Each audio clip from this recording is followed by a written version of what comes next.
if anyone could give us a reply. Thumbs up if the audio's working. I'm still at the live. It says live in 10 minutes. Yeah. So we don't even have I don't video. even think anyone can see. Oh. Download the Domino's app today. I'm currently live. Yeah, we have 4 people here.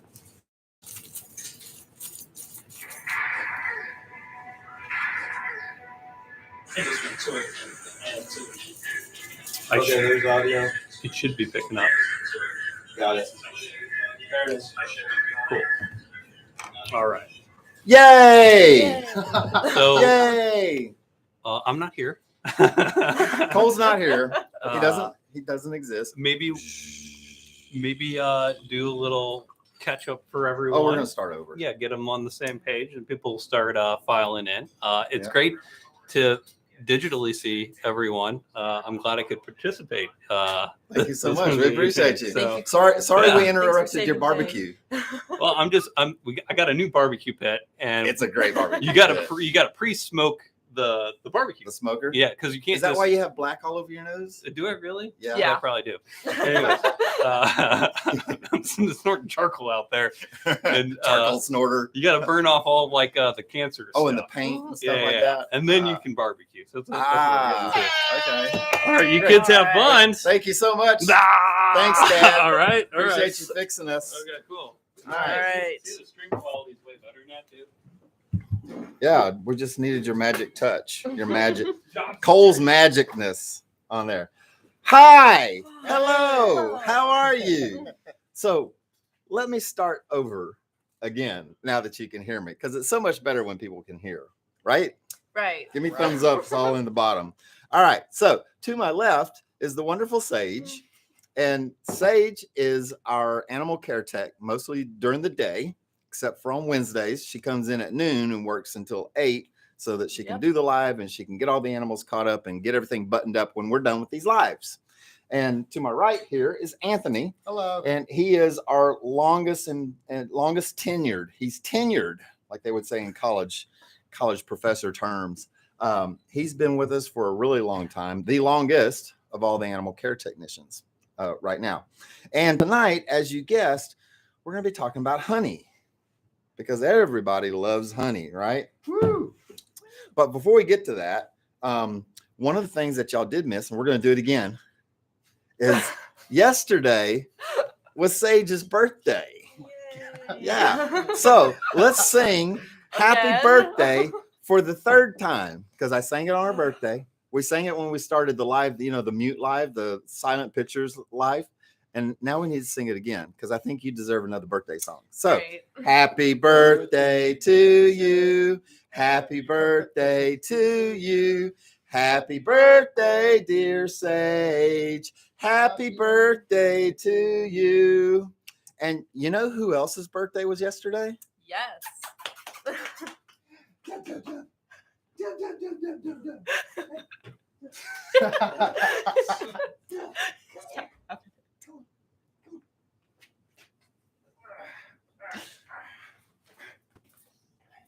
Hey, settle down. Don't bite me. Yesterday was Dub's 105th birthday in dog years. So he's 15 years old or 105 years in dog years. So he's really happy about being picked up like this. His heart rate is going like 900 miles an hour. He doesn't get picked up very often. So we had some good birthdays yesterday. Yeah. And you know what Sage did yesterday for her birthday? She came to work. That's what she did. I did. She came in, she fed the little chickies. We hatched out how many chicks? 27? Gosh, 27. Yeah, just about. What?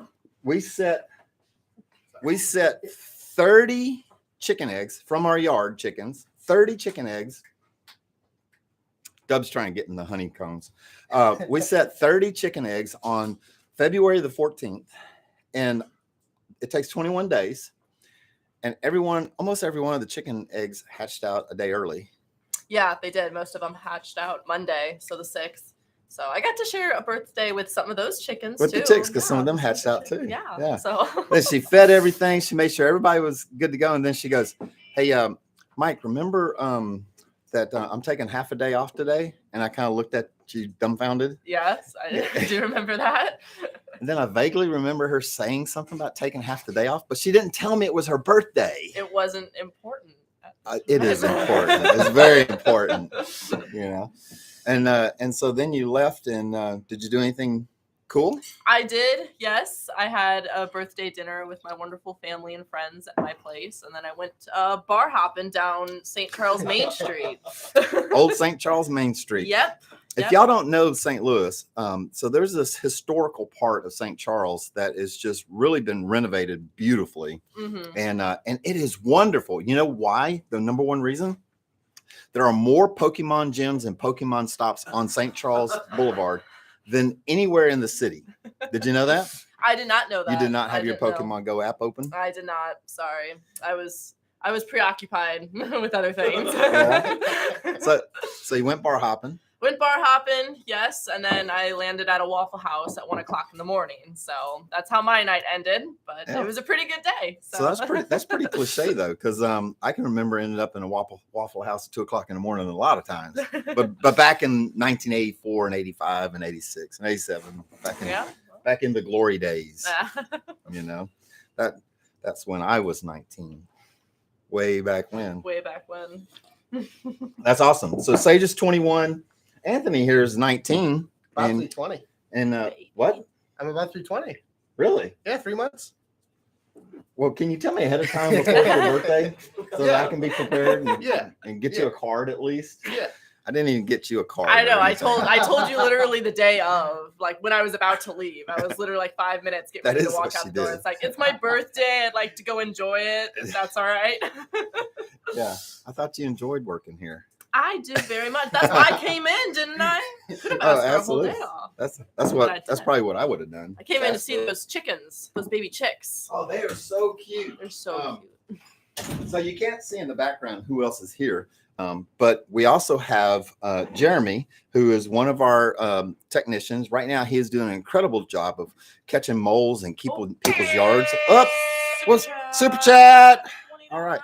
So make sure that you write that person's name down, Jeremy. Write that down. Yep. Thank you very much. I'm going crazy like my auntie Sonia.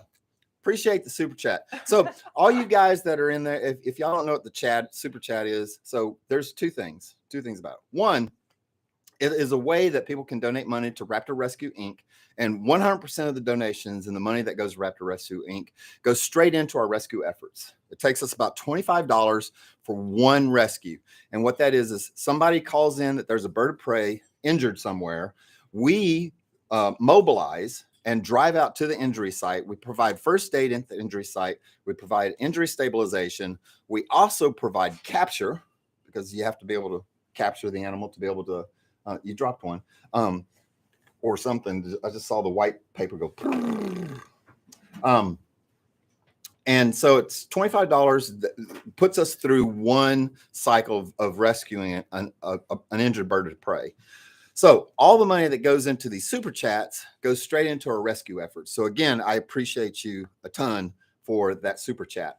The other part of it is when you throw in a super chat, you're going to get your name put into a hat. And we've got 2 prize boxes tonight. 2. All right. Each prize box has a wonderful Wildlife Command Center sticker. It's got some of this beautiful Wildlife Command Center coffee, which is incredible. It'll have a Wildlife Command Center multi-tool. And I got to take this out and show you because I like doing this part. So you get a corkscrew. It also has a Phillips screwdriver. It's got a very sharp knife. Don't cut yourself. I'm not legally responsible. And then it's got a can opener, a bottle opener, and a flathead screwdriver. And if you don't know what this can opener is, then you were raised with privilege and you're too rich. Super chat. Super chat. All right. Thank you. Foxhound 22. Foxhound 22. Really appreciate you. Okay. So you're going into the raffle for this box. And this box will have a bottle of Mike's Hot Honey. Mike's Hot Honey. This one is extra hot. So it's infused with chili pepper. Okay, which is really good with anything sweet if you've ever had that.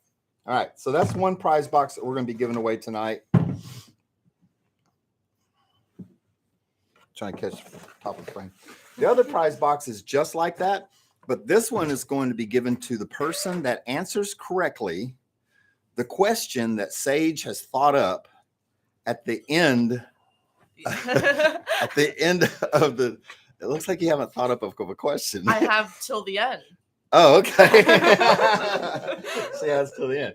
But anyway, we're going to give out 2 prize boxes tonight. One's going to be the raffle with the super chats. The other one's going to be whoever answers the question correctly. We're going to give those away. And tomorrow morning, I will mail them, and you will get them in just a few days, a couple of days. So that's what the super chat is all about. And we really appreciate people putting money into the super chat.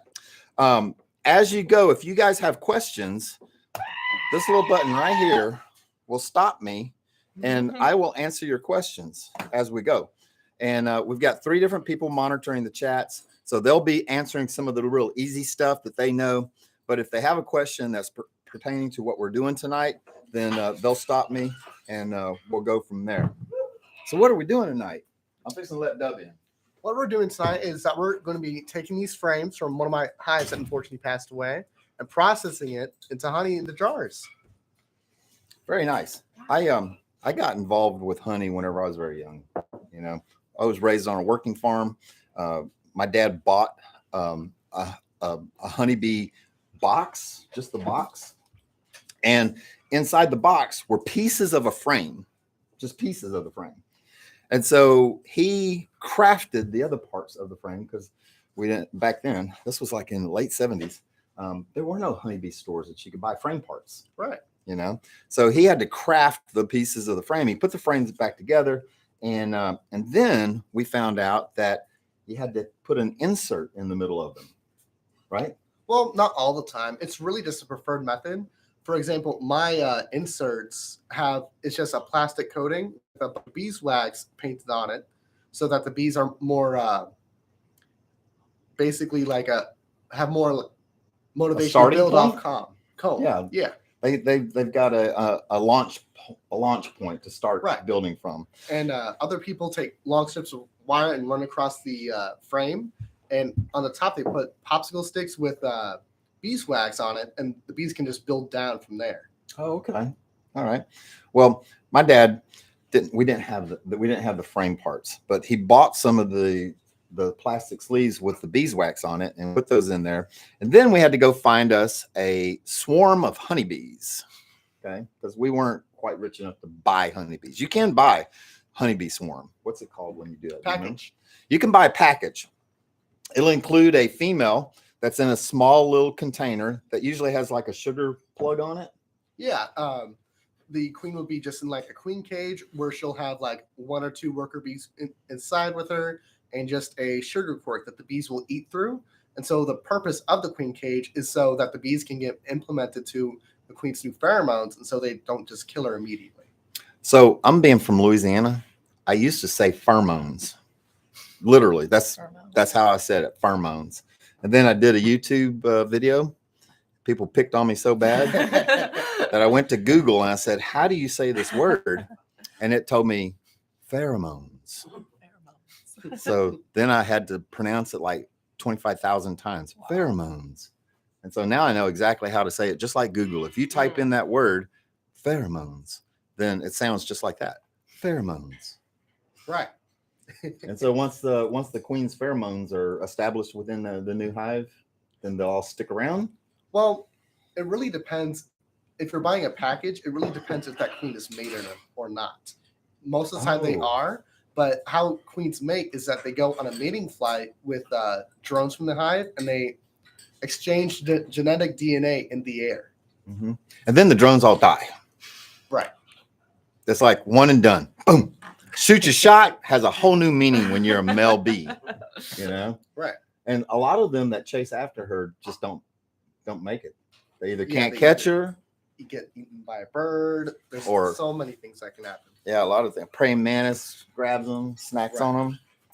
So at Wildlife Command Center, we like to do live honeybee removals and swarm collections, which is another way that you can get a hive of honeybees.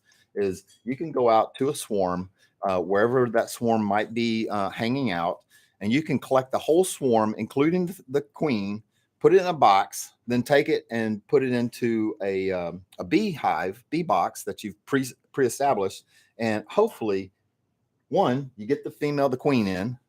That's important. You'll know right away if you don't. If you do, all the bees will tend to go into the box. If you get it wrong, all the bees will come out of the box. Right. And so we like to do live honeybee removals. And if you go to our playlist, you can type in honeybee or bee and find the bare hands method of removing a honeybee hive barehanded. Have you done that yet? I have not. Well, when I first started beekeeping, I went in there bare hands, but with a beekeeping suit on. And then I got stung 3 times in the hand. And I was like, I'm probably not going to do that again. So now I always just wear gloves. So the way my body reacts to bee stings is different. Like my body loves bee stings. My body like sends endorphins and histamines to the bee site. And so all of a sudden, all of my aching joints stop aching. Like literally, if I have tendonitis, like right here, and I can barely move my elbow, I'll go get some honeybees. I'll sting it right here and 2 here. And within the hour, all of a sudden tendonitis is gone. And it lasts for months. I did not know that. Yep. It's called bee venom therapy. Nice. You can Google it. It's a real thing. So, so tonight we are going to take you through the process of how you start with a honeybee hive and end up with beautiful, wonderful, edible honey. Right. Cool. So let's talk about real quick, why can humans steal honey from bees? Why can they? Why can they? Why do they? Why? What's up with that? Seems unfair. Well, a lot of honeybees make a lot of excess honey to store throughout the winter because you rather have lots of it than not have it at all. And they got no iPads and they got no iPhones, and so they got nothing else to do. Right. But do honey. And these honeybees, these are invasive species, Yes. native. So these are invasive species. Tell us about Yes. that. Did you know that all honeybees are invasive? Well, not all of them. It's very particular in the area.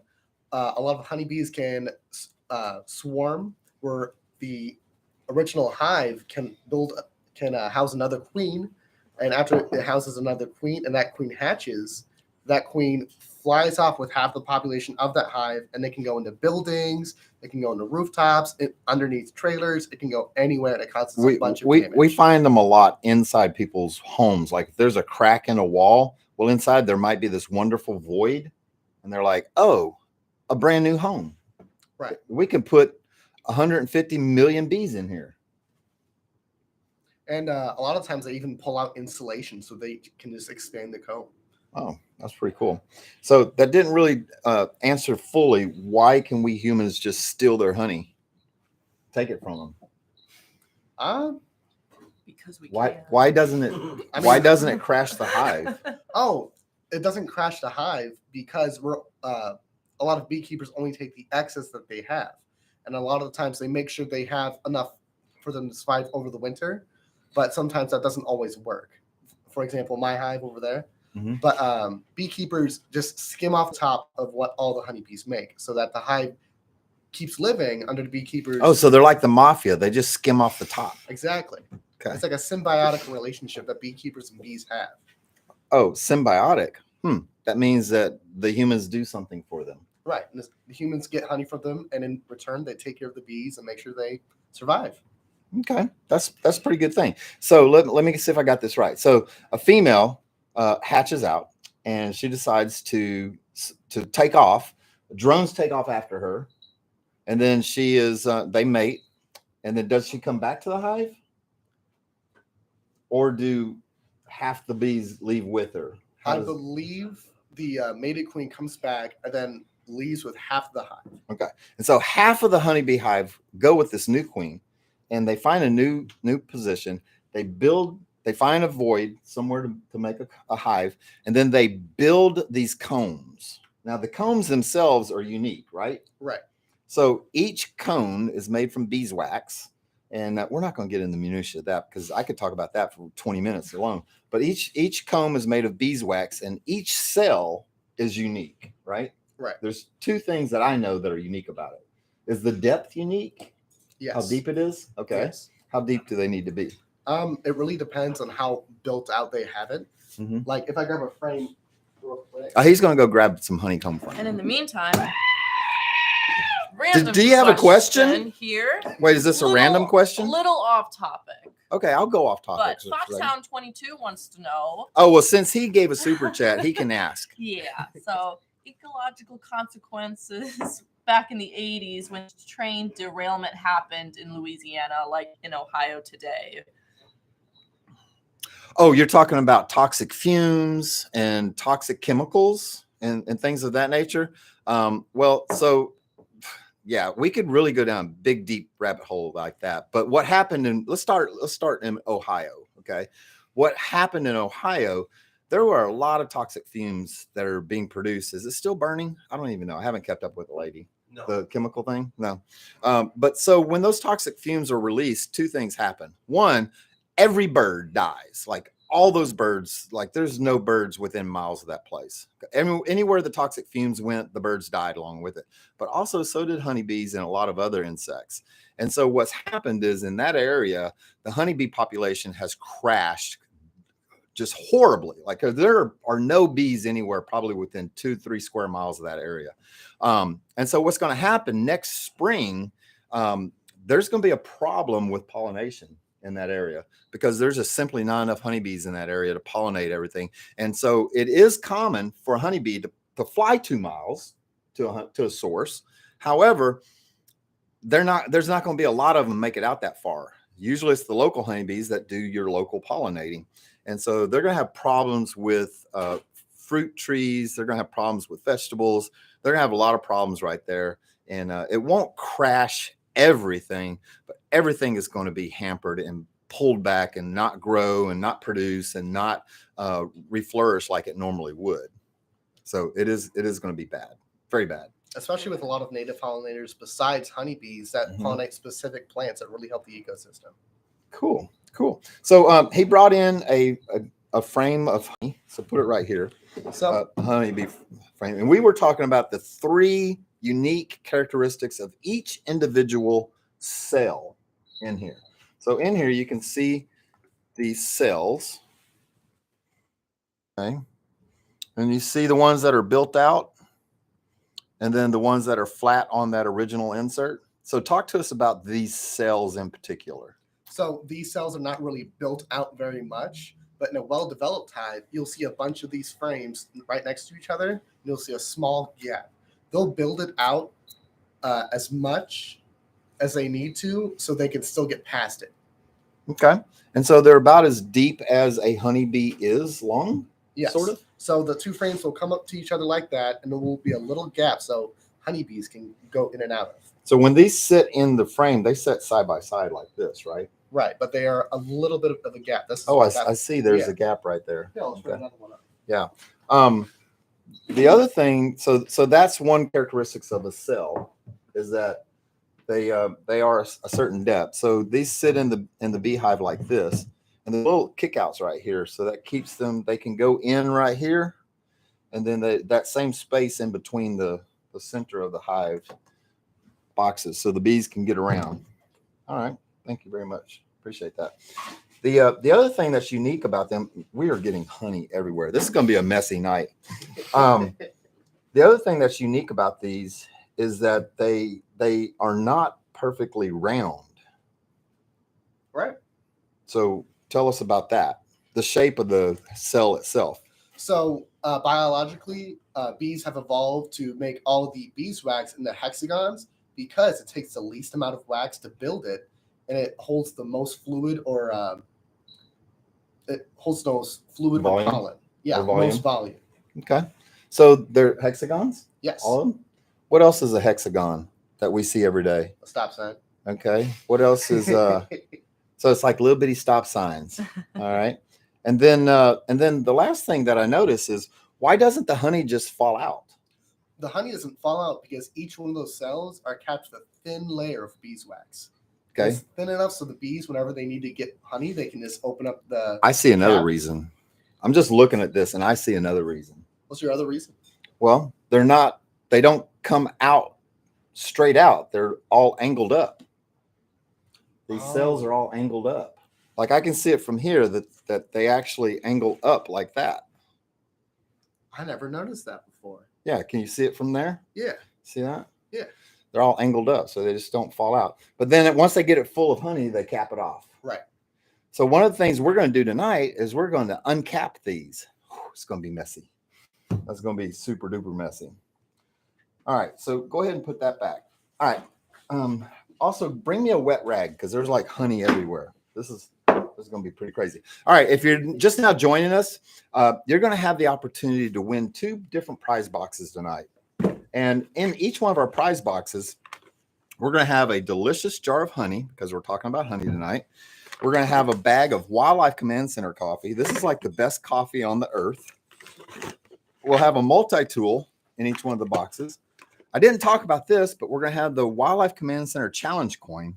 This was designed after the challenge coin for my submarine, the USS MG Vallejo, and it's a military thing, but it's heavy. It's got the Wildlife Command Center, says we can catch it on the back.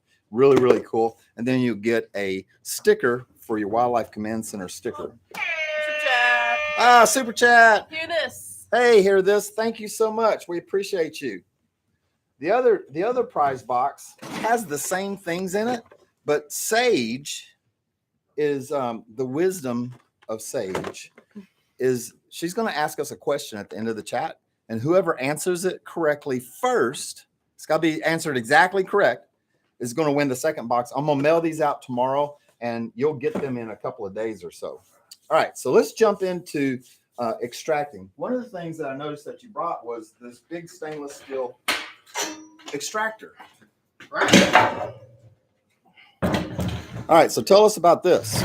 So this extractor, using the handle on the top, you basically put 3 frames at a time inside, and using the handle to spin it, it flings all the honey to the sides of the barrel, and so it all collects to the bottom. Okay, so those hive frames that we Right. just had, Right. we're going to uncap them. Uncap them, and then we're going to slide them into each one of these. So the whole things. frame fits right inside there, You betcha.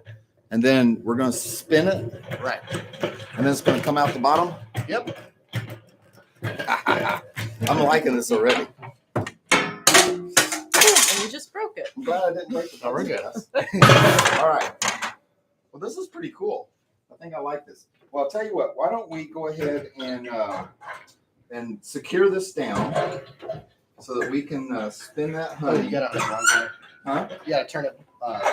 There you go. Like this? Yep. So on the floor down here, what you can't see right now is he has a piece of plywood with some nuts on it, and he's going to secure that down so that when we're spinning this, you got to spin it really fast. It doesn't jump all over the place.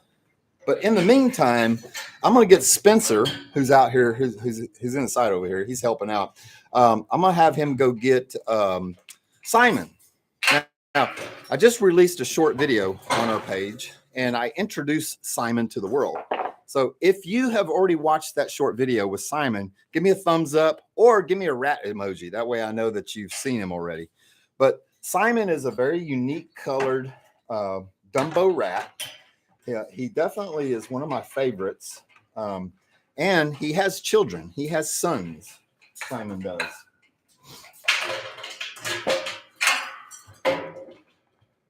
And Spencer's going to go get him right now while he's putting that together. One of the reasons I really like the rats is because they are very intelligent. They breed very quickly, and they come in just a multitude of colors. Like, how many colors would you say we have? Eesh.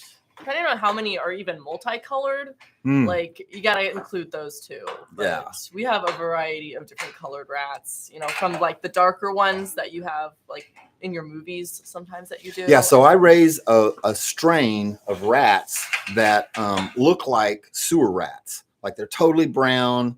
Yeah. When the babies are born, we look for the ones that have no white markings on them, and we save those for movies. And then the other ones go into our pet quality bin. And then, but we've got others, like we started selecting for the Dumbo trait, you know, where the ears are on the side of their head and they're kind of big and facing forward. They just look super, super cute. And we've gone through and we've started selecting that. And so we see these Dumbo genes come out more and more often, you know. And then we started breeding for color and just selecting for color. And come here, Simon. Here's Simon for you. All right. So this is Simon. Look how cute he is, you know. And Simon is what I consider a poopy rat. So we just had rat poop. Something's always going to get pooped on. But Simon is what I consider a Siamese. So he's got kind of the cream colored body, but he's got that real dark face, and then he's got a dark butt like that.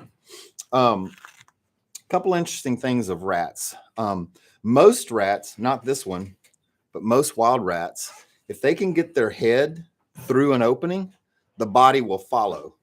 But I don't think his body would follow if he got his head through something. Because I hear cats are kind of the same way. If they can get their head through an opening, they can most likely get their whole body through it. And it's because of the flexibility of their spine. Like their spine is able to be more flexible and it's able to kind of like get them into tighter places, which is really interesting.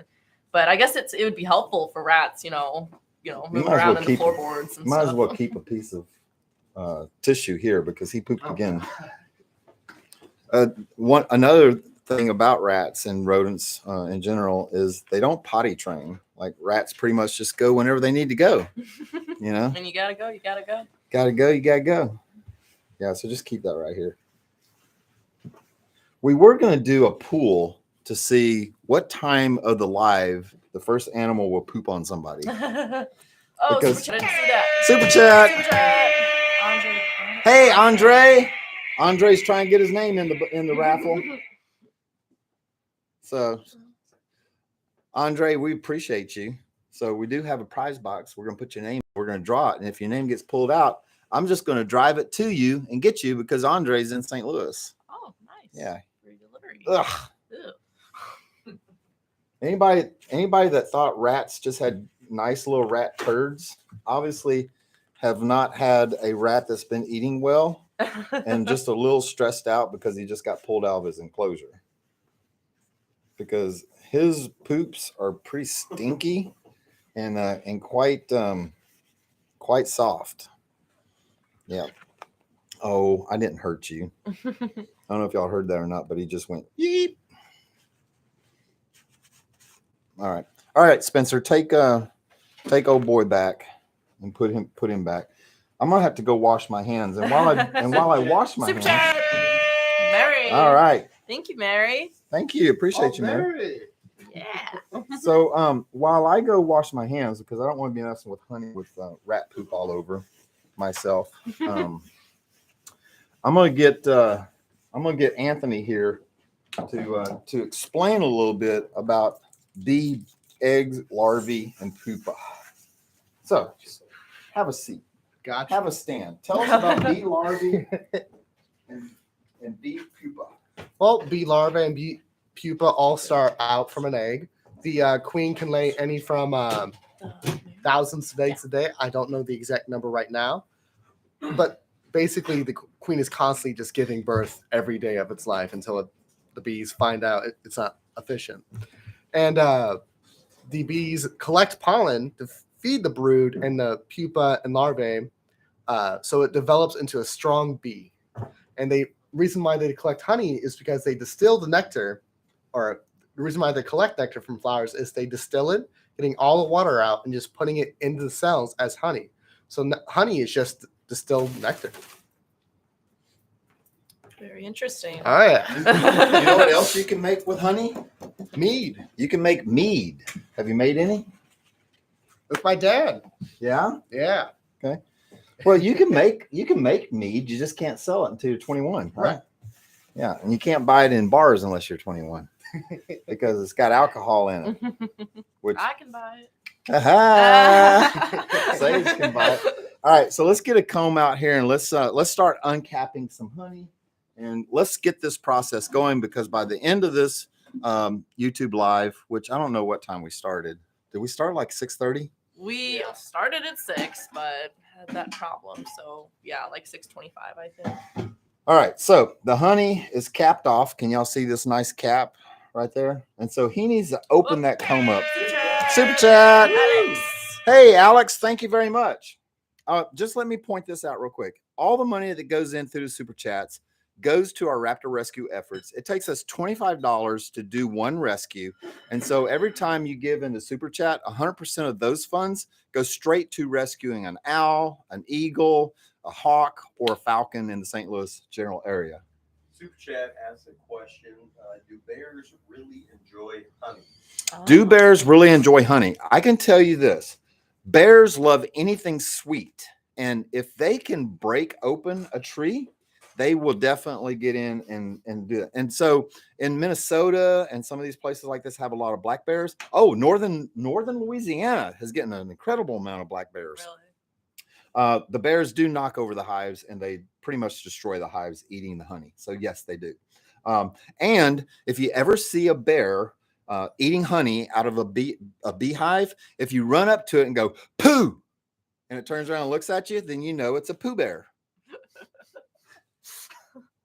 So dad joke. Dad jokes. All right, so show us how to uncap this honey. We need to get this ball on the roll. So wait, what do you have there? this is my uncombing fork. I use it to Wait, what's it called? Uncombing fork. Uncombing. Right. Okay. You're gonna uncomb this Right. bee comb. Exactly. So you can also do this with a fork, but you just basically just try and open all of those cells. That's easier than I thought.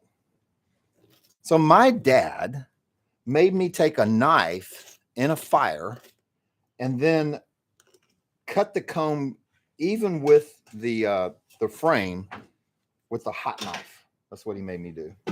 Is there honey on both sides? Not really. Kind of. Kind of. A little bit. A little bit.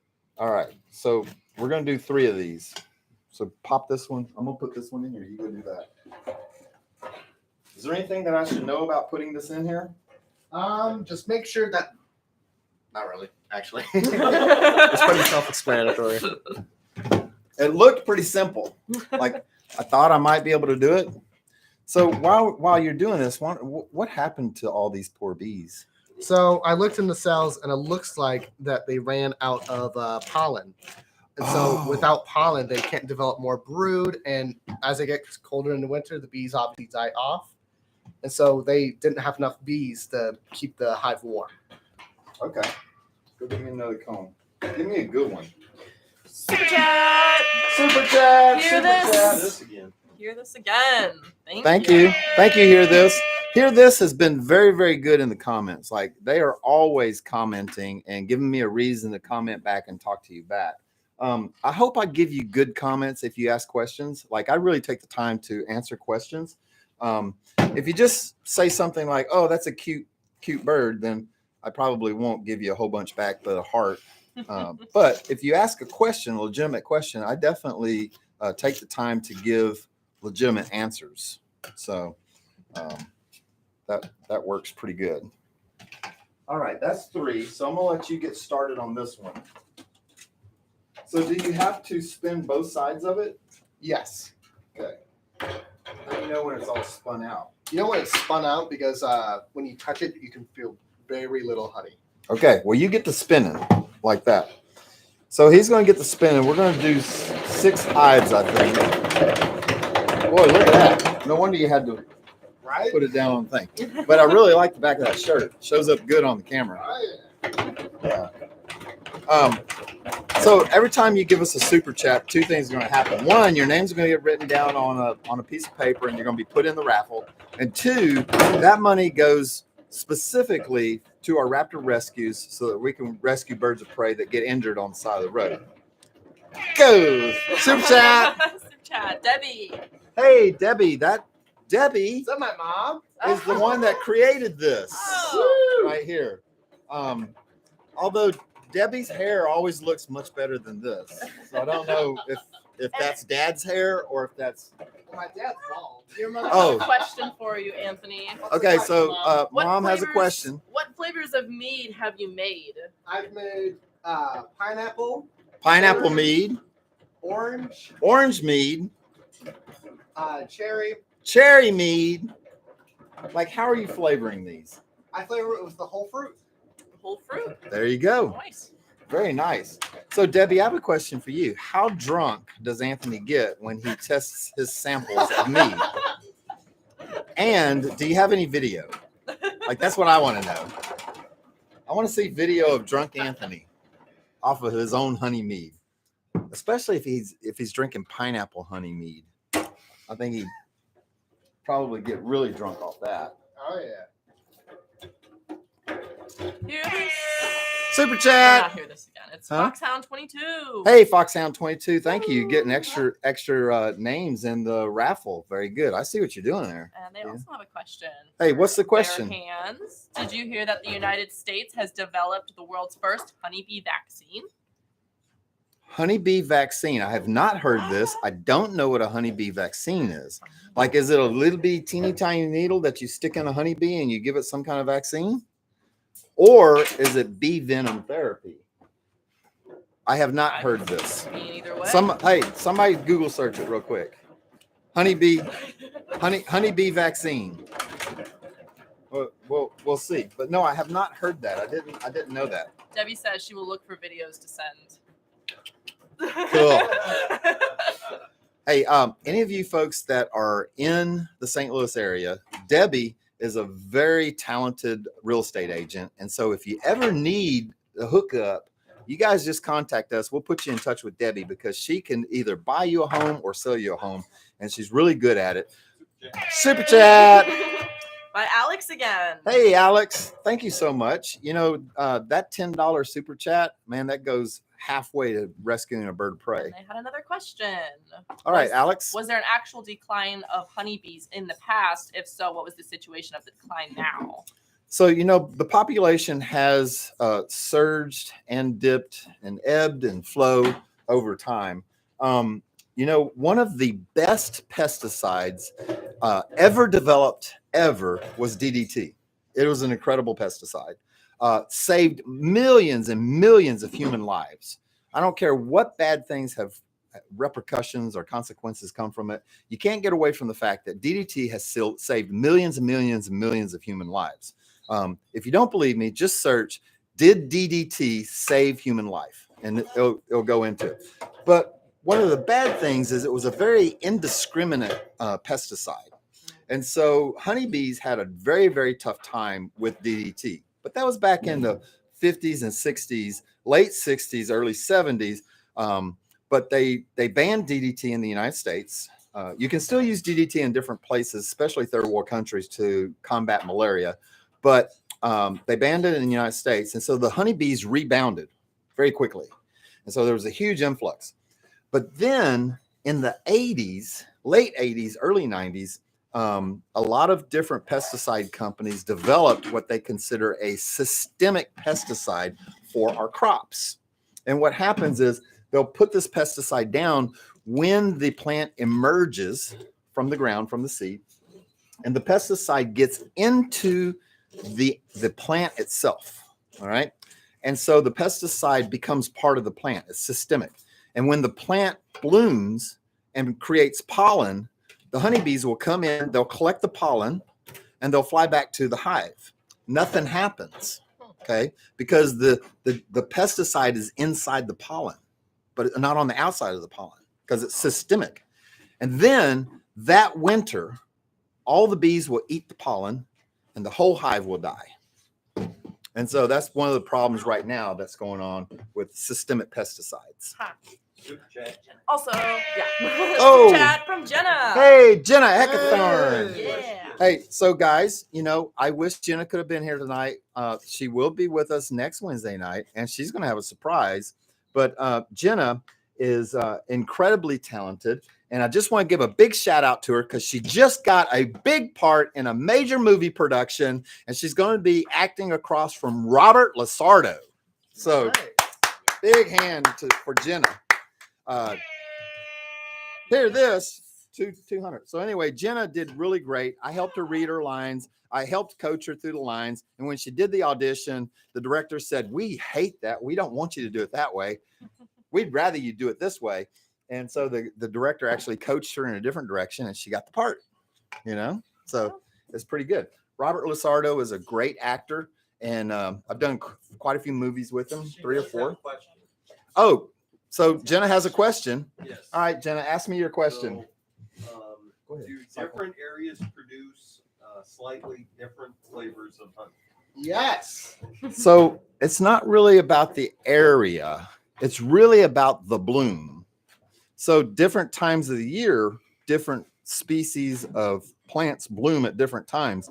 And so when clover blooms, bees are very, very attracted to different kinds of clover. And let's just say somebody planted a huge field of crimson clover. Well, the bees are very attracted to that because not only does it smell great, but optically it's red. And so they're very attracted to that. And so they all go and they get the crimson clover. And so it all tastes like clover. Right. But then when mayhaws in Louisiana, mayhaw is like a little bitty crabapple sort of. When mayhaws bloom, they bloom very, very early in the year. And to get mayhaw honey is so good. Like the mayhaw honey is really amazing. What's up with that? So as you can see, Anthony has something to tell us. this honey is a lot darker than the frames we did before. This is probably one of the blooms we were talking about from late fall whenever all the wildflowers are blooming. Mm-hmm. And so this the nectar's a lot darker and the honey's a lot darker. So you're saying not only does it taste different, but it's a different color. Exactly. There you go. Yes. Do we have a question? Joe wants to know, how do you get rid of a bee problem if you have a nest inside your house? You call me, I'll come in with my bare hands and I'll cut a hole in it. I'll pull the hive out. I'll vacuum all the bees. I will clean it all up. I'll pack it back with insulation. I'll patch the hole, and then I'll put some putty over it, and then you're beeless. That's how. There you go. But you can contact somebody to do that for you. That's the way I would suggest that you do that. Or you can go buy yourself an outfit, because you probably, when you get stung by a honeybee, will not have the same reaction that I have. It will probably be a bad reaction. Buy a beehive. You can cut the hole in the wall. You can vacuum them out with a bee vacuum that you can purchase. And then you can call a bee friend and give them all the bees that you vacuum out. Pull all the honey out yourself. Clean it all up yourself. Give them all the honey and do it yourself that way. There is one other way that you can do it, but I don't suggest you do it unless the bees are Africanized. And what I mean by that is honeybees that come from Europe are very calm and not very toxic. Honeybees that come from Africa are very toxic and very aggressive. And the reason why is because of the honey badger. Honey badger and other animals that like to eat honey. And so the bees of Africa have developed this defensive mechanism where when they smell carbon dioxide, which mammals breathe out, they attack it. So if they smell carbon dioxide, they attack. They also don't produce very much honey, and they're very, very super aggressive. As a matter of fact, you could have an Africanized honeybee hive 200 feet away. If they breathe and smell that CO2, they will come hunt you down and sting you. Now, if you have those, the USDA recommends strongly that you euthanize that whole hive. And I'm not going to go into how you do that, but you do use stuff like DDT. Oh. Yeah, that's not available anymore. But that's what you would do. You could go in and euthanize the hive with a pesticide of some sort. That's how you do it. So we're getting close.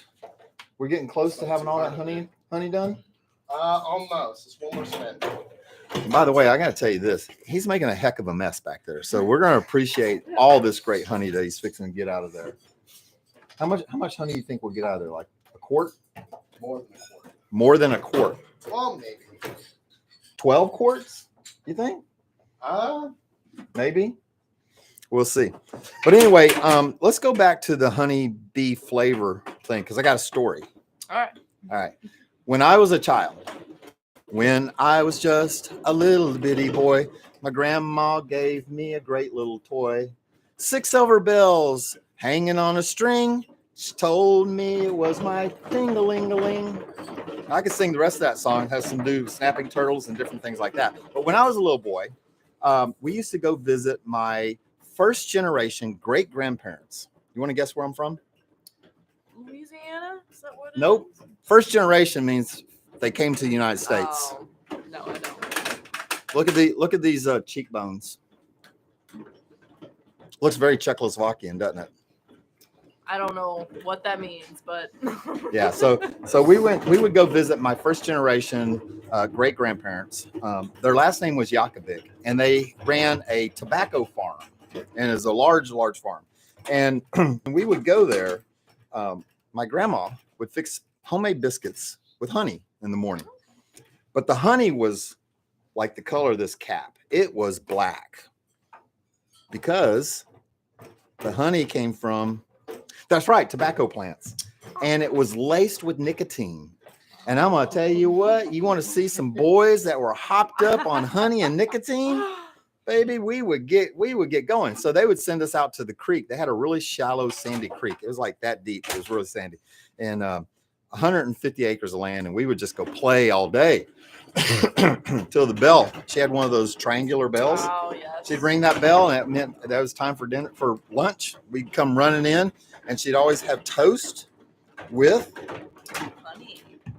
nicotine laced honey. Nicotine honey. So we'd get our second batch for the day.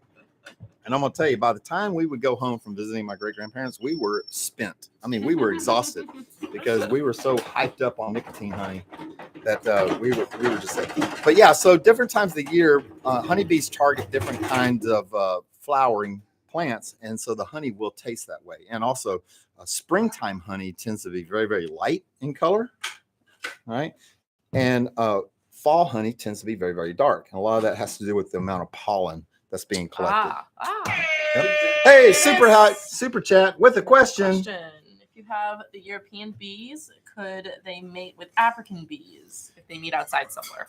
Yes. So this is called hybridization, and you can get European bees. So what will happen is a female African queen is much more aggressive than a European African queen, and an African queen, especially a pure African queen, will actually come in and just kill the queen of a hive and take over the hive.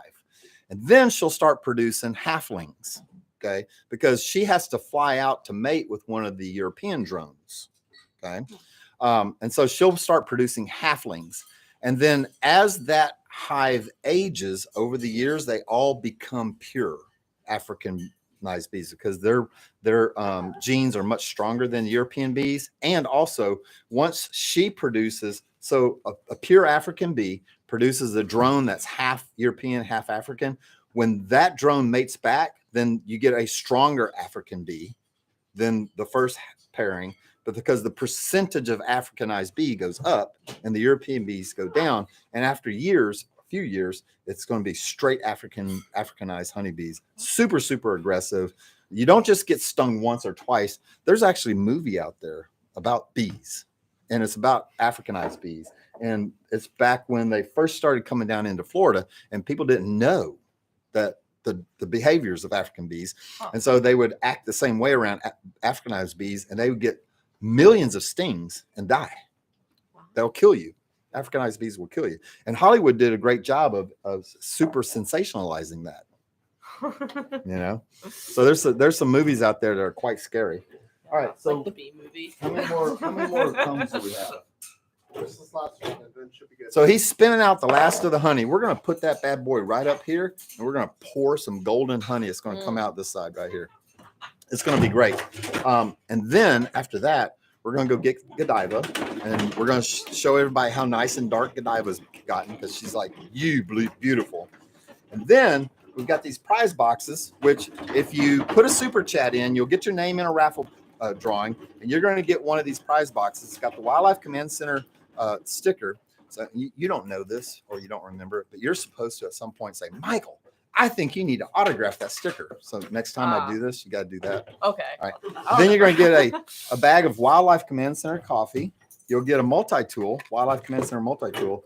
You will I get got a, question for you. well, I got to wait till them what's in the prize box. Oh, okay. Then you'll get a challenge coin and you're going to get, if you put your name in the raffle, you're going to get some of Mike's hot honey. And if you answer the question properly, you're going to get the other prize box that's going to have some Kansas City honey in it. And y'all know what's significant about Kansas City, right? We are the champions. We are the champions of the Super Bowl. Hey. Again. Hey, thank you very much, Alex. Hey, Alex, man, we really appreciate you. Like, I don't know how much you've given so far, but it seems like you've given at least 4 or 5 rescues. Then it comes You with know? a question. What's the question, Alex? What is your favorite kind of bee and why? My favorite kind of bee? So I really love the Italian honeybee. I know it's invasive to the United States. However, the Italian honeybee produces a lot of honey, but it is the most pleasant honeybee of all the honeybees. Like, super great demeanor. Like, you can go into a hive of pure Italian honeybees. I don't need any equipment. Of course, I don't need any equipment anyway because I don't participate in pain. But you can go into the hive. You can literally scoop out the bees and they just won't sting you. Yeah. You know, you can breathe on them, and if you don't have bad breath, they won't sting you. If you have bad breath, I can't guarantee that they won't sting you. But the Italian honeybee is just a great bee, and it pollinates like crazy. You know, if it wasn't for the invasive honeybees of the United States, I don't know if we would be able to produce as much food as we do. Yeah. You know, yeah. So that's my favorite honeybee. And then another question, how can you visually tell a difference between a European and an African bee? Good question. Can you tell the difference physically between a European and an African honeybee? Well, first off, you have to kind of know what they look like. You really do. But in general, the Africanized bee is much, much darker. Like the dark bands. So you know how honeybees are kind of striped a little bit? They got some really golden parts of them. They got some dark, dark brown parts of them. Well, like Italian honeybees are like almost all golden colored. Not exactly. There's some variations in there. But Africanized bees are very, very dark. And they have very dark bands across them. And you can tell. And they're a smaller honeybee. Like they're smaller in size physically. But man, does their venom pack a whop. I mean, it hurts. Yeah, I don't do bee venom therapy with Africanized bees. It hurts way too much. It really, really does. It hurts me. And I don't participate in it. So, you know. So there you go. Anyway, lost my train of thought before those. Oh, yeah, I was going to tell you that Anthony's almost done with the honey. So we're going to put the honey up here. And we might want to move some of this stuff around. And we're going to get started on pouring some honey. So from start to finish, you know, it usually takes a full season for a honeybee hive, especially a domestic honeybee hive that's being worked, to produce 2 or 3 supers of honey. And the way honey hives are put together is, you know, they're the boxes, right? Well, the bottom 2 boxes are typically your brood boxes. And then you have a metal excluder on top of the brood boxes so that the female, the queen, can't get through the excluder. And so your top 2 or your top 3 boxes are just all honey and pollen. And so with the queen bee not being able to get in there, once they top those off, there's no larvae, there's no eggs being laid. Okay. And so that honey just stays there, and they move up and they build into the higher boxes. And so it takes a whole season typically. And so all the brood honey and the honey that's down in the lower boxes is left for the winter. And then sometimes I'll put a small box on top that is just some extra honey so that they can get through. But everything else the humans take and they spin it out, and then we pour it into jars, and then we love it because it's delicious. Delicious honey. Delicious golden honey. And if you watch Winnie the Pooh, you'll understand why it's so delicious. Because Winnie the Pooh loved it. You ever watch Winnie the Pooh? I did when I was very young. Yes. Oh, really? Yes, I did. It's even funnier at 2:00 in the morning at Waffle House. Probably, yeah. The state I was in, it probably would have been fine. Yeah. But two questions. But we got, do honeybees have a natural predator? Everything eats honeybees. Yeah. So there's quite a few things. So there's a special bird. Guess what it's called? It's called a kingbird. Yeah. Or some people call them king bee birds. But it's a bird that specializes in eating bees, honeybees. Oh. They're very aerial acrobatic. These birds are. And so you'll see them. They're kind of gray. They look sort of like a mockingbird, but more sleek than that. And they'll sit there and they just stake out honeybee hives and they just eat honeybees and they feed their babies honeybees. And so they specialize in eating honeybees. Praying mantis eat honeybees, you know. Oftentimes you will find an extraordinary amount of praying mantises around a honeybee hive because when the bees are dead and dying, the honeybees will typically come out of the hive and the mantis will eat them. But there's super chat. Thank you. Comes with a question. Hear this? Too. What's your question? Hear this? Would wild bees almost mate with domestic honeybees? Okay, so African bees? So when we talk about native honeybees, that opens up a whole new door of things because native honeybees are beautiful creatures, but they're very solitary. So they only mate with their other species because they have to look a certain way to attract a female native bee. So a male native bee has to look a certain way for a female to mate with it. So they will not cross mate. And also they're different bees.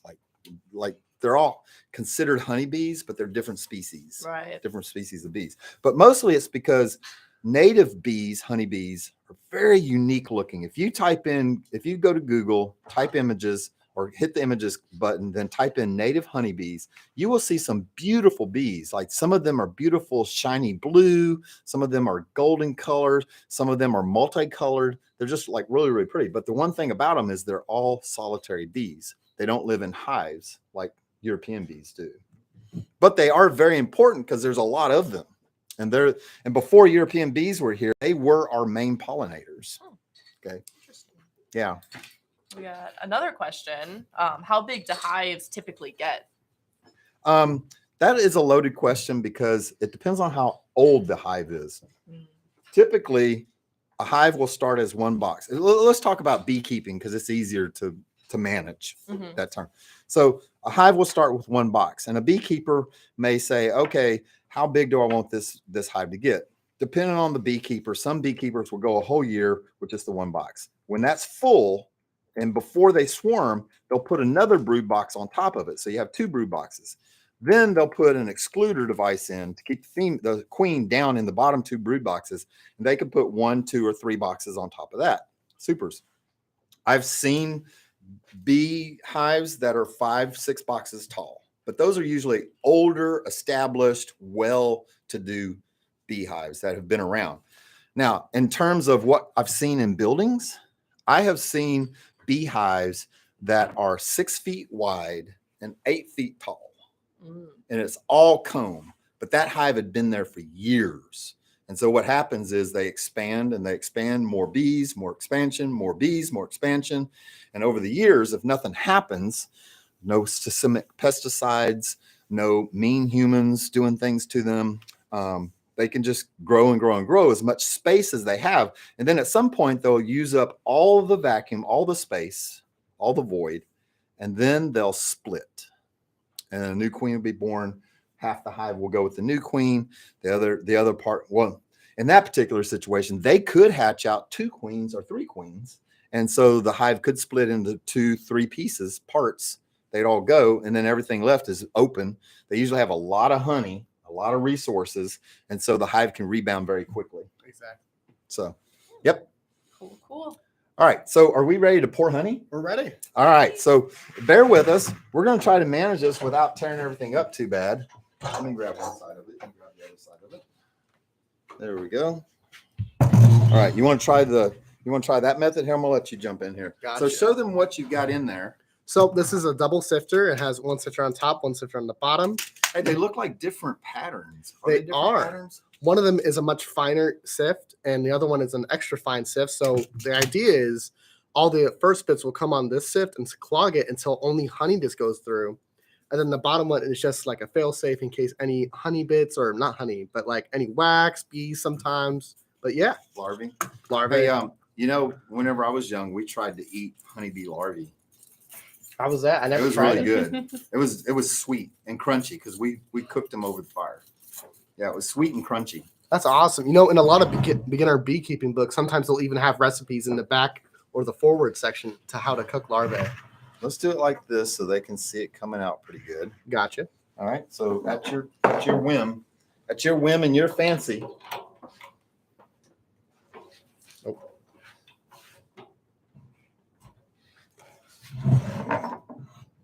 Come on out, honey. It's kind of cold today, so that honey's probably what, 60 degrees? Yeah. So it's a little. Look at that. Look at that. Look how golden, Wow. beautifully rich that looks. Also chunky. Yeah, it's pretty chunky. Ooh, here's a question. Approximately how much honey does one bee give in its lifespan? Oh, that's definitely. I think it's like Anthony a question. 16th of a teaspoon. I One think- yeah. 16th of a teaspoon. I heard it could be as much as a tablespoon or so. I just got my information off TikTok. But well, you would know more than I would, so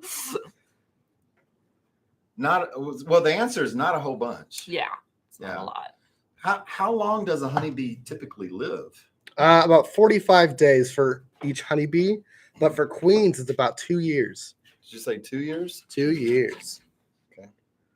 And a lot of beekeepers will mark their queens because they're easier to identify, and depending on the color, it'll match what year they were born. Oh, really? Yeah. So you mean they put like a dot on them? Yeah. Huh. Super chat. Super chat from Is it Alex Alex? again. Hey, Alex. Hey, Alex, I just want to say thank you. I appreciate you. And you are saving some birds of prey tonight. Let's sip it some more.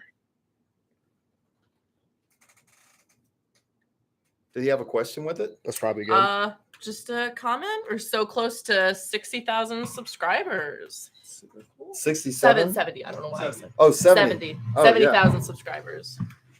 Oh, and Jenna says, don't forget about trivia. Okay, yeah. So I will mention trivia night again. But first off, let's talk about the subscribers. So yeah, we are marching steadily towards 70,000 subscribers, which is exciting for me because Cole, our videographer, who's normally here where the beautiful Sage is, he, when we first started putting the YouTube channel together, I had these ideas of things I wanted to do because, I'm in movies. I like to produce film. I like to do that sort of thing. And so I've got this this concept. It's called RP Saviors, right? And it's because I love the zombie genre, love it, especially like biologically induced zombies. I don't like the supernatural zombies. I like biologically induced zombies.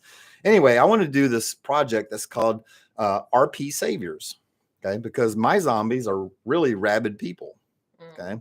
There's a whole backstory. Anyway, he said, okay, but we have to hit 100,000 subscribers on our main YouTube channel before we divert our energy, our time, and our resources. So as we march towards 70,000, that means we're marching toward 100,000. And at 100,000, you guys are going to be so entertained. Like it's going to be good. You're going to really love it. But let's get to Jenna. She made a statement. She said, what about the trivia night? Which I have mentioned, but I didn't finish my thought about the trivia night. So once a month, for us to raise revenue for Raptor Rescue, we have started doing trivia night. It's once a month on a Friday, typically a different theme. Last month we did Harry Potter trivia. It was a huge success. Everybody had so much fun.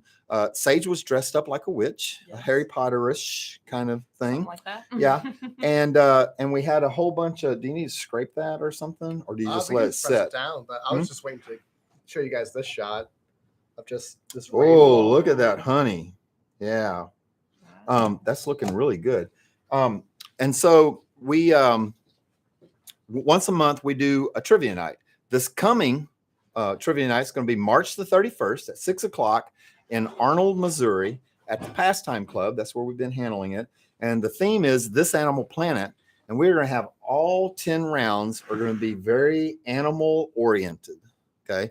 And all the money that we raise goes to our raptor rescue. Our very first one was the Harry Potter, and it was a huge success. We made a profit on the very first one we did. And so it was pretty good. We made money for raptor rescue on the very first one. So if you're in the St. Louis area, Andre, then you should put a team together, Andre, and you should come out and you should have fun with us. Andre. And also, hear this Super hat. again. Thank you. Hear this. We really appreciate you. So make sure every time they give a super chat, they get their name put on a piece of paper. And Jeremy's keeping up with that, and we're going to draw that at the end of the live tonight.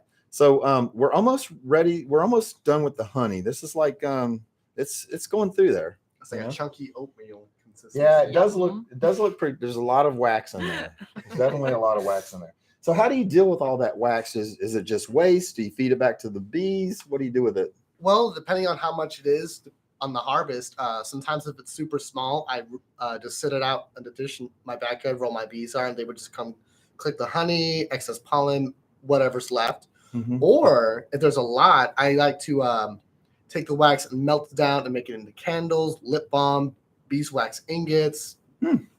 Very cool. That's very neat. So we used to have a bee farm near us, and they would have 55-gallon drums of this stuff, the leftover honey with all the wax in it, and they put like a window screening over the top of it, and the bees landed straight on it, on the window screening, and they ate between the little holes. And the bees could eat a 55-gallon drum of that stuff in about a month. You know, they would just eat it all the way down. Oh yeah, I believe it. So it's pretty crazy. But anyway, we're going to get that. Wow. Huh? Jenna says, don't forget about Mabel. Mabel the I mentioned sloth. Mabel. Yes, Mabel the two-toed sloth. Hand me one of those flyers right there. It's right there on that desk. Mabel the two-toed sloth is going to be our guest speaker. Well, she doesn't talk, but she's going to be our guest of honor. All right. Oh, that's not Mabel. I guess we don't have one. Oh, you know what? I think I took them all. But anyway, two-toed sloths are really cool. They're a little bit smaller than the three-toed sloth, but they're also a little bit, they have a calmer demeanor.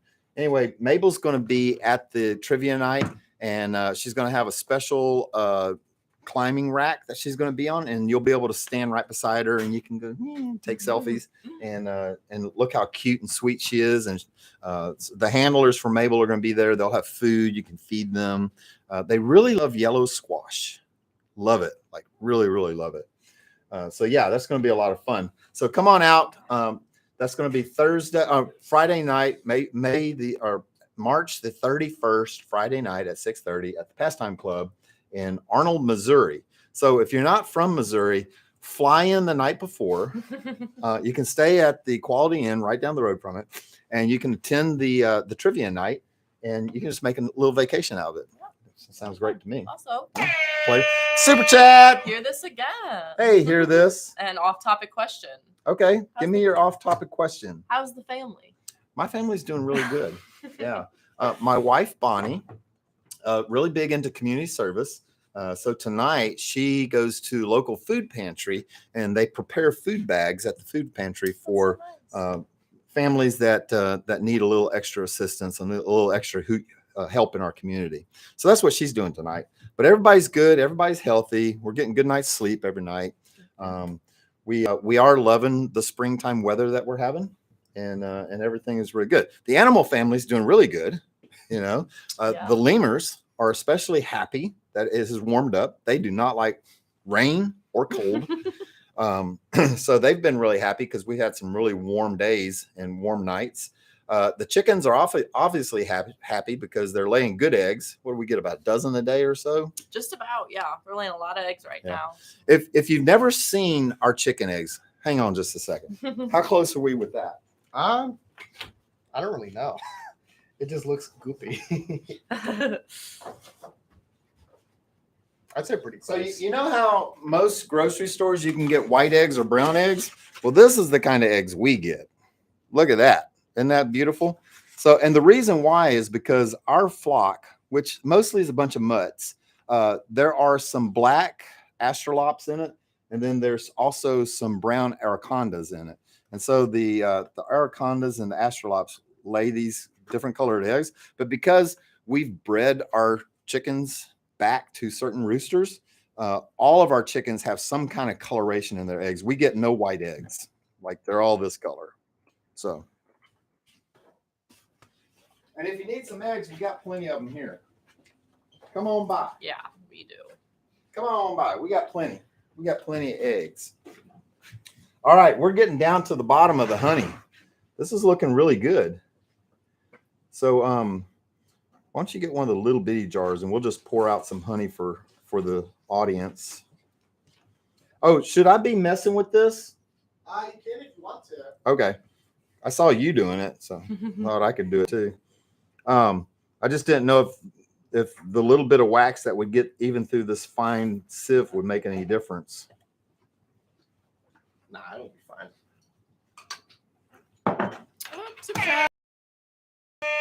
All right, just so y'all can see what I'm doing. Sifting honey. Question. What's the question?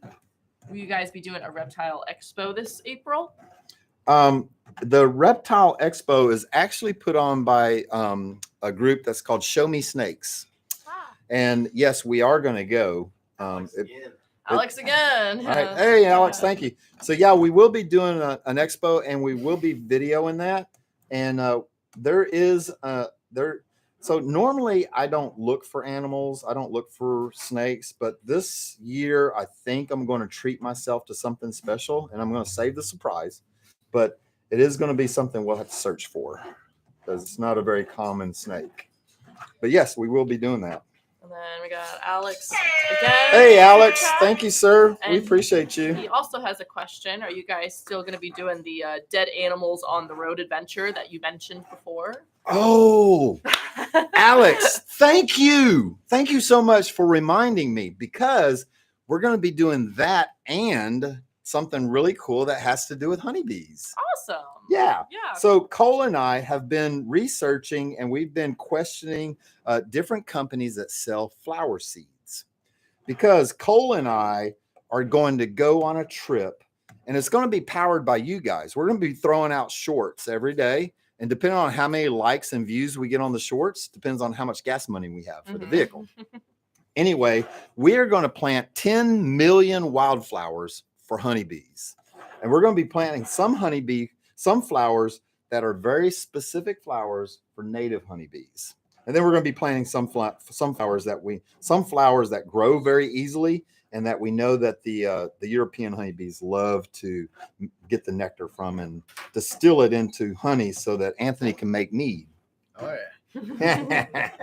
Also, we got another super chat. Oh, thank you for the Shauna. super chat. Who? Shauna. Hey, Shauna, thank you. And looks like she also has a question. What's the question? Have you heard or know of royal jelly or AKA queen jelly? Yes. I'm going to let Anthony speak on this. I do know about it because I used to eat it quite a bit. Because you can get it. You can buy it separately. Huh. So you How want to much tell? is it? It's expensive as That heck. would seem so, yeah. Yeah. So royal jelly is this basically super nutrient for developing queens that bees make. And it's different from let me start over.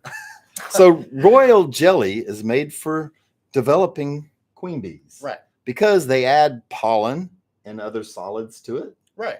Okay. It's basically like the superfood that any other larvae can get, but once they get royal jelly, that larvae will definitely develop into a queen. Ah, maybe that's why they call it royal jelly because it develops Right. queens. Oh, we Did got that another make- super chat from Debbie. Hey, Debbie. Hi, Mom. Mom. Hi, Mom. Question for Anthony. What do birds do to remove bee stingers? Don't they just, Michael, correct me if I'm wrong, but don't they take the bee in their beak and then just smash it against the branch? Oh. It's called destroying- feeking. They feek it. That's what the actual term is. Yeah, so they'll take the bee and they'll rub it against the surface and rub the stinger out. Gotcha. To eat it. But it's called feeking. You want to go put that somewhere? And then I'm going to let you do the honors to pour out. So it looks like we got more than that little bitty jar, but I just want to pour one for the audience. So here is the efforts of millions of bees and a whole lot of time and some. So do it this way, like this, so Gotcha. they can see. Yeah. Here goes the honey. Oh, it's coming Yeah. out. Not too wide. Whoop. Oh, look at that Wow. golden honey. It kind of blends right into the backdrop of the wooden thing. Okay, stop there.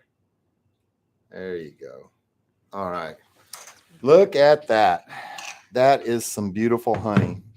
So we can't send this legally, liability, but we can send this. But look how close the colors are. This is a little bit lighter, I think, because it's probably got more particulates in it, huh? Right. It's got a little bit of wax in it, which makes it taste better, I think. And also all the a lot of the yellowness you see is a bunch of air bubbles that haven't settled to the top. Because this has been sitting on the shelf and you can Wow, not see that any is so air good. bubbles. You want some? We here at Wildlife Command Center don't mind double dipping in our stuff. So there you go. There you Very nice. Thank you, Anthony. No I problem. appreciate that. So we are going to go into the back end of our live. I appreciate you guys so much. You've been very patient with our audio problems that we had and working through, stumbling through a live like you really do. So what I want to do now is I want you to get a question in your mind. Oh, yeah. You forgot about that, didn't you? And I want to cut off the super chats. Okay, who's the last one super super chat. Last Hear one. this. Hear this. All right. So, and what I mean is you can still give super chats. We appreciate that. We love that. We'll answer the questions that you throw in with the super chats.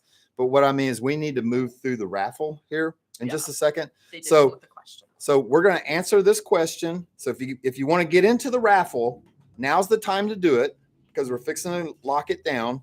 And we're going to give this this raffle prize box away. It's this one right here with the Mike's Hot Honey. But first, let me answer. This question. Yeah. So if that royal jelly is to develop queens, ain't it doing something unwanted at humans? No. Mm-mm. So insects and humans react completely different. As a matter of fact, there are a lot of pesticides on the market that I can drink freely with no side effects whatsoever because they do nothing to the the mammalian anatomy. Okay. They have no effect, whatever. They're just inert to mammals. Okay.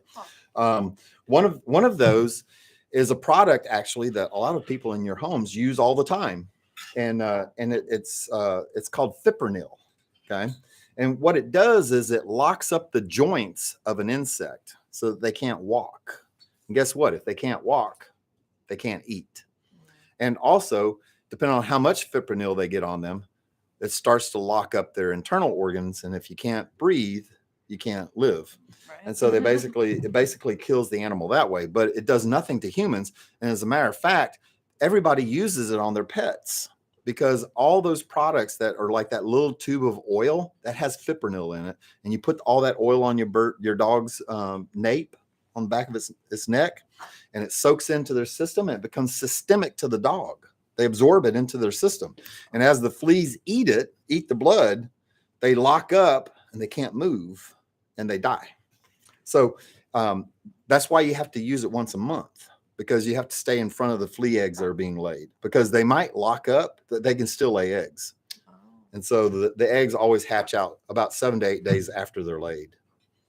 Yeah.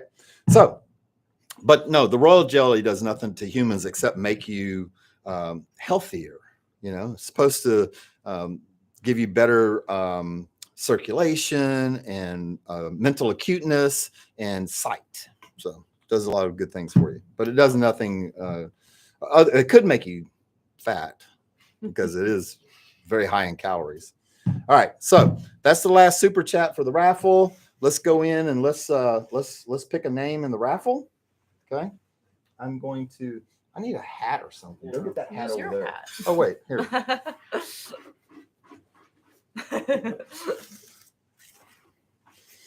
All right. Sage, I'm going to let you pull. All right. Are y'all ready? If you're ready, give me a thumbs up. As soon as I see a couple of thumbs up showing up, then we'll pull. I don't see y'all putting any thumbs up in. What's going on? Where's the thumbs up? There you There's go. one. Found one. All right. Appreciate you. Thank you very much for participating. Me All right. too? All right. Good enough. All right. However you want to do it. I don't. Okay. And the winner is Hear this. Hear This. Come Woo! on down. Yeah. Have you won one of these raffles yet? Hear This? Because I know you're always putting in super chat money for a raptor rescue. So hear this. What I need you to do, what I need y'all to do, Jeremy and Spence, is type in info@cancatchit.com. Do it 3 times. Like you type it in, you type it in, and you type it in. Info@cancatchit.com. Hear this. I need you to send me your name, your mailing address, and your cell phone secretly. Don't do it in public. To info@cancatchit.com. All right.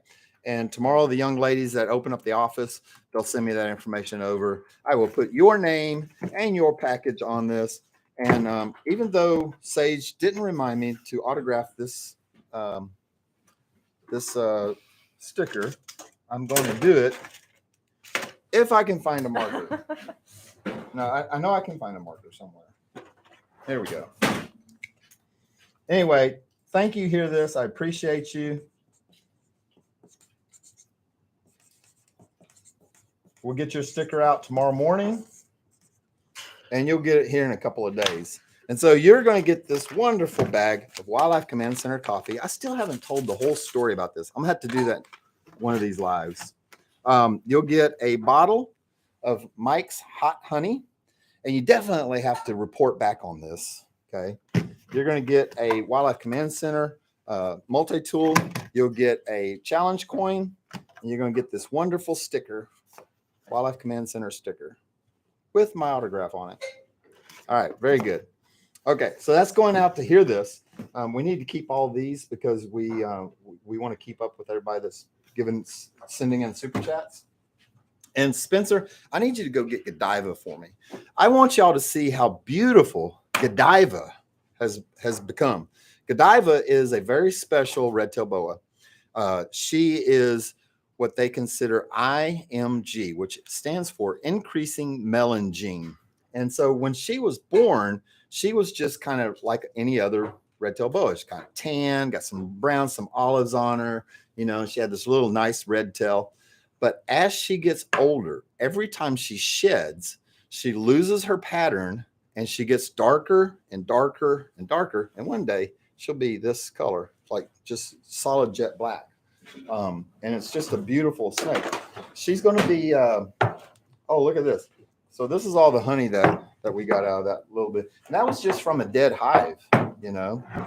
Wow, that's a lot of honey. Huh? There's more? Wait, there's more. Wait, there's more. So anyway, Godiva is just awesomely beautiful. We are going to be doing Shutterfest the first week of April. And Shutterfest is a photography convention here in the St. Louis area. It's a huge convention. There's photographers from all over the world come in. And myself and Jenna Heckathorn, we were selected as models for the Shutterfest. And so that means all of our animals get to go to. And we're going to have lots of pictures of the animals modeling with better looking models than myself. And Godiva is going to be one of those animals that's going to be highlighted because they want Godiva and they want Zeus. Come on, bring me that beautiful girl. So this is Godiva, and she is a red-tailed boa, and she is IMG.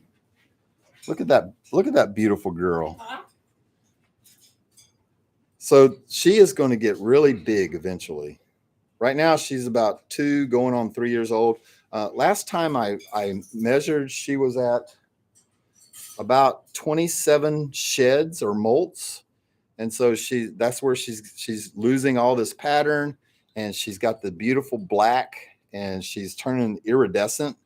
The sheen on her is just incredible. As she gets older, she just gets blacker and blacker and blacker.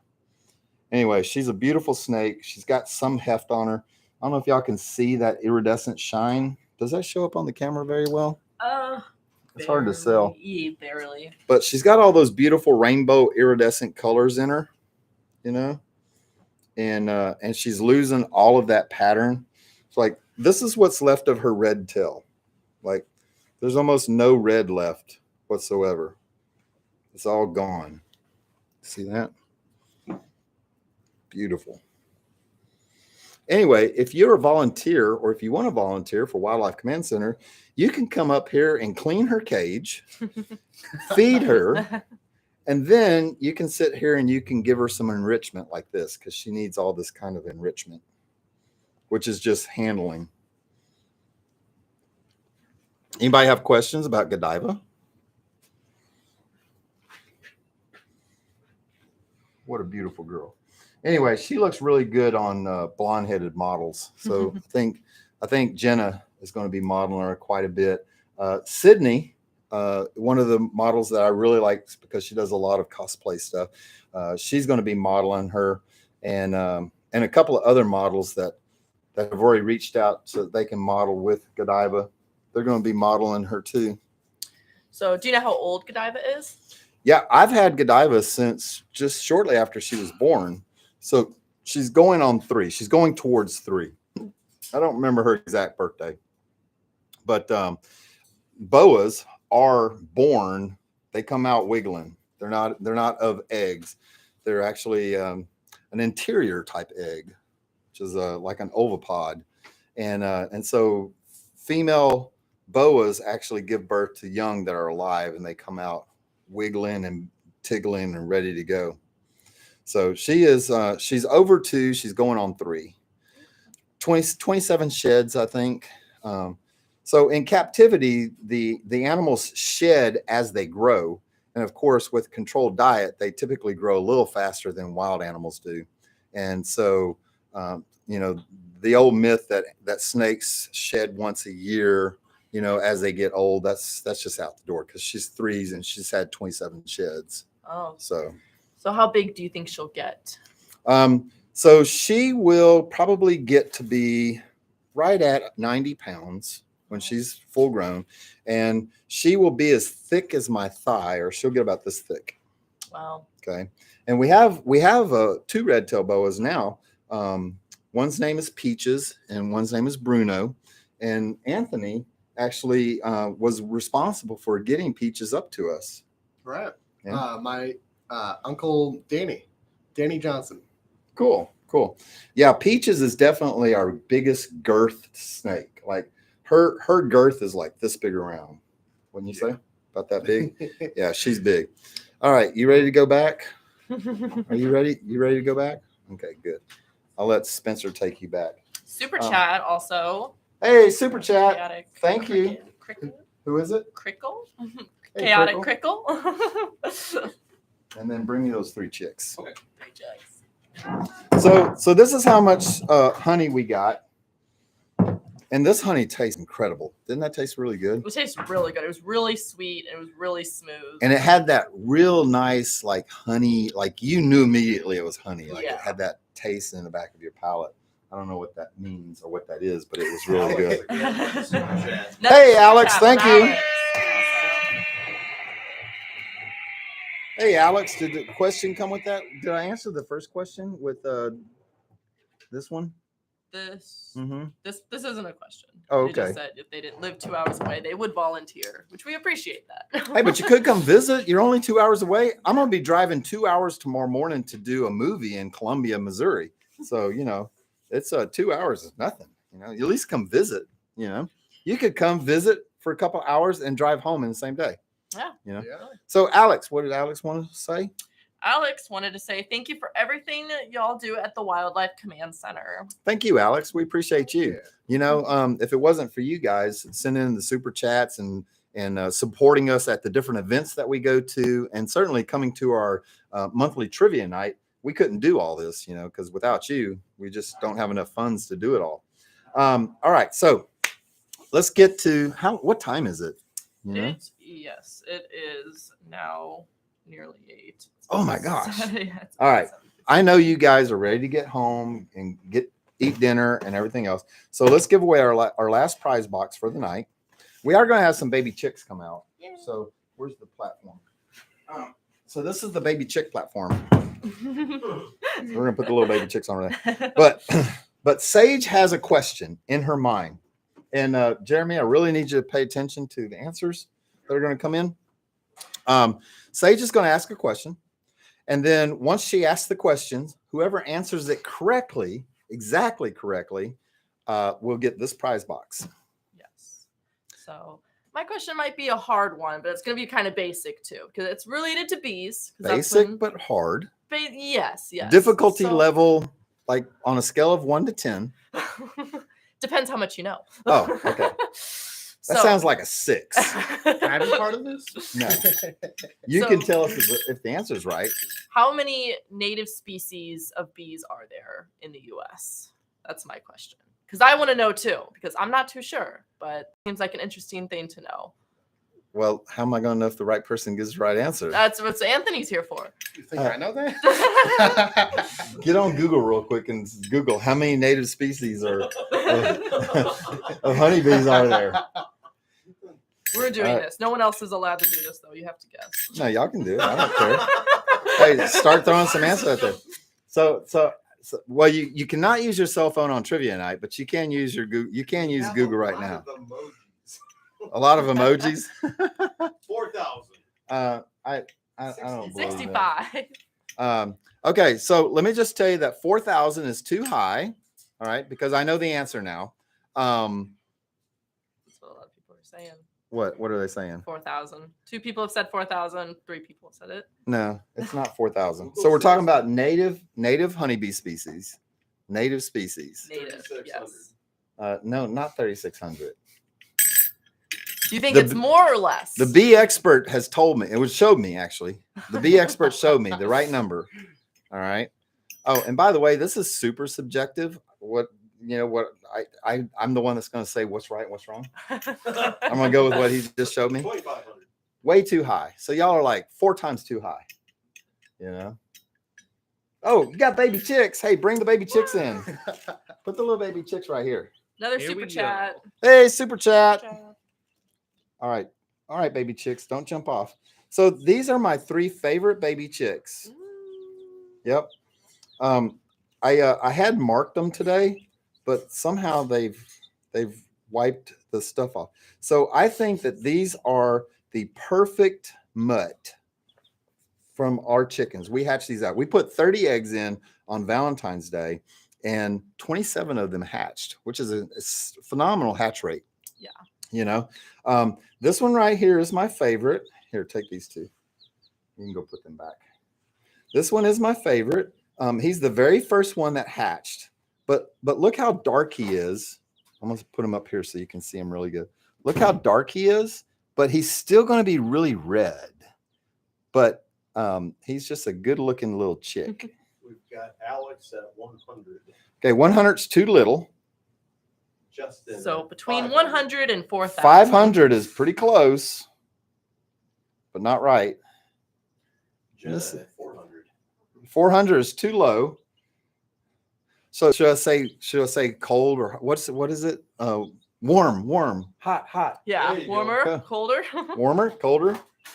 Anyway, this is my favorite little chicken. He likes it whenever I come in the morning and I hold him like this because he likes to be covered up. All right. So how many native species of native honeybees are there? Justin at 475. 475 is too hot. 400 is too cold. Got Alex at 750. 750 is way too hot. That's hotter than 470. 400 is too cold. 470 is too hot. Let's throw those numbers in. Come on. All you got to do is Google search. Justin at 450. 450 is the right answer. 450. 450. Who's the first person? Justin M. Justin M. All right, you guys. So All right. Justin, congratulations. You're going to win this prize box. I'm going to mail it out to you tomorrow morning. The chickie will not be in it. All right. The chickie's going to stay here with me. He's cold. He's shivering. He loves it whenever I hold him like this. Look how cute that is. He's just really cute. Justin, I appreciate you. Appreciate you coming in. Also, if you've got any questions, any comments, I do all the comments. I look at them twice a day. I answer questions intelligently, And if you just leave a comment, I'll give you a heart if it's a good comment. But definitely get into the comments on some of these, especially these YouTube shorts. I need you to send your contact information to info@cancatchit.com. That's info@cancatchit.com. Justin, I need your name, your full name, your mailing address, and your cell phone number. And I will get this box out to you tomorrow. All right, you can go put that little guy back. I really appreciate all you guys tonight. Thank you for all the super chats. That money goes to saving birds of prey in our area. It takes about $25 per rescue effort. And so we've done quite a bit tonight. Can you tell how much we raised in super chat funds? Is that total anywhere around? I don't know. Usually Well, shows up here. We'll get it. We have Figure it been out. traditionally we've been raising about $100 to $150 every one of these lives. So thank you again. I appreciate you. If you guys didn't know this, I love Wednesday nights. I absolutely love doing this. I love talking to y'all. I love chatting with y'all. We've got all the help, people that come in and help us do these live accounts. And I look forward to doing this every Wednesday night. It's like top of my list of fun stuff that I like to do. All right. So we're going to get this prize box out tomorrow morning. We're going to get this prize box out tomorrow morning. Oh, Justin, also, you get some Kansas City honey. You're going to know what victory tastes like. In case you didn't know, Kansas City Chiefs won Super Bowl. You know, this honey is from Kansas City. Oh, question for Jennifer. For Jennifer. From Jennifer. Jennifer who? Duff. Hey, Jennifer Duff. Hi, Jennifer. Hey, we love Jennifer Duff. We're big Jennifer Duff fans. Who is your favorite baby? Adeline is my favorite baby in the whole wide world. No doubt about it. So let me tell you about Adeline. Adeline is Jennifer's little baby girl, and she's been with us since she was hatched. And Jennifer is one of our office support staff, and she helps us every day keep everybody wildlife free. And so Jennifer has been playing YouTube channel videos for Adeline since literally she brought her home, you know? And so anytime I'm around Adeline and I talk, she automatically looks for where that voice is coming from because she's heard that voice so many times via the YouTube channel. So definitely we like Adeline the best. Also, so big at you. That's what Jennifer said. she smiles so Yep. big. I appreciate that. I'm really looking forward to the 30th because me and Adeline are doing a photo shoot on the 30th. Yeah, we're going to be doing Middle Earth theme. So we're going to be dressed up in our Middle Earth garb. It's going to look really, really cool. And Adeline's going to dress up and she's going to come do the photo shoot with us. Fun. So it's going to be a lot of fun. A lot of fun. Anyway, let's wrap this up. I appreciate you guys spending so much time with us. Thank you for coming in here and spending time with us. Prize winners, these packages are going to go out tomorrow, and you're going to get your prizes. And I'm going to take a bottle of this home with me because my wife loves honey. Bonnie loves honey, like she loves honey, this much honey. But for now, good night. We appreciate you, and we will see you later. You got to hit it once, then you got to hit it again. Goodbye. Good night. Thank you so much.